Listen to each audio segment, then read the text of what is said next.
एक छोटे से गांव में गरीब किसान भोला अपनी पत्नी फूलमती और अपने 10 साल के बेटे छोटू के साथ रहता था। उनका घर छोटा था, कपड़े पुराने थे, लेकिन परिवार में बहुत प्यार था। हर सुबह सूरज निकलने से पहले भोला अपने खेत में काम करने चला जाता था। पिताजी, क्या मैं भी आपके साथ खेत चलूं? अभी तुम्हारा काम पढ़ाई करना है। खूब पढ़ लिख कर बड़ा इंसान बनना, यही मेरा सपना है। स्कूल से लौटने के बाद छोटू रोज अपने पिता की खेत में मदद करता था।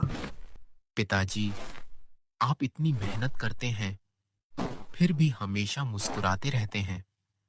ऐसा कैसे? बेटा, मेहनत करने वाला इंसान कभी गरीब नहीं होता। उसकी सबसे बड़ी दौलत उसका हौसला होता है। कई दिनों तक बारिश नहीं हुई, फसल सूखने लगी। पूरा गांव चिंता में था, लेकिन भोला ने कभी उम्मीद नहीं छोड़ी। हिम्मत मत हारो, मेहनत कभी बेकार नहीं जाती। एक दिन स्कूल में शिक्षक ने बच्चों को पानी बचाने का नया तरीका सिखाया।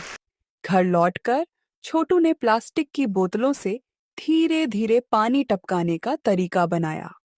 वाह बेटा, तुम्हारा ये तरीका तो बहुत अच्छा है। दोनों ने मिलकर पूरे खेत में वही तरीका अपनाया।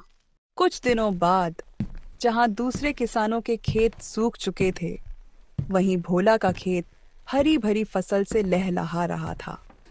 गांव वाले यह देखकर हैरान रह गए। बोला, ये कैसे हो गया? ये मेरे बेटे की समझदारी और भगवान की कृपा है। भोला ने अपना तरीका किसी से नहीं छिपाया। उसने पूरे गांव के किसानों को मुफ्त में यह तरीका सिखाया। धीरे धीरे पूरे गांव के खेत फिर से हरे भरे हो गए। स्कूल में छोटू को सबसे समझदार छात्र का पुरस्कार मिला। पूरा गांव तालियां बजाने लगा। सच्चा महान वही होता है जो अपनी बुद्धि से दूसरों की मदद करे। इस बार फसल बहुत अच्छी हुई। भोला ने सबसे पहले अपने घर की टूटी हुई छत ठीक करवाई। फिर उसने छोटू के लिए नई स्कूल ड्रेस, बैग और किताबें खरीदी। पिताजी, आज मैं बहुत खुश हूँ।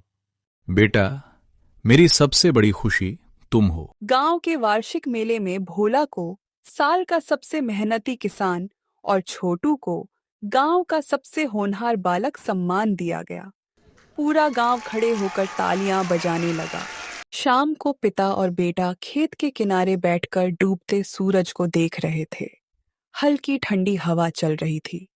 पिताजी, जब मैं बड़ा हो जाऊंगा, तब भी आपके साथ खेत में काम करूंगा और गांव के सभी किसानों की मदद करूंगा। यही मेरे जीवन का सबसे बड़ा इनाम है। दोनों मुस्कुराते हुए अपने घर की ओर चल पड़े।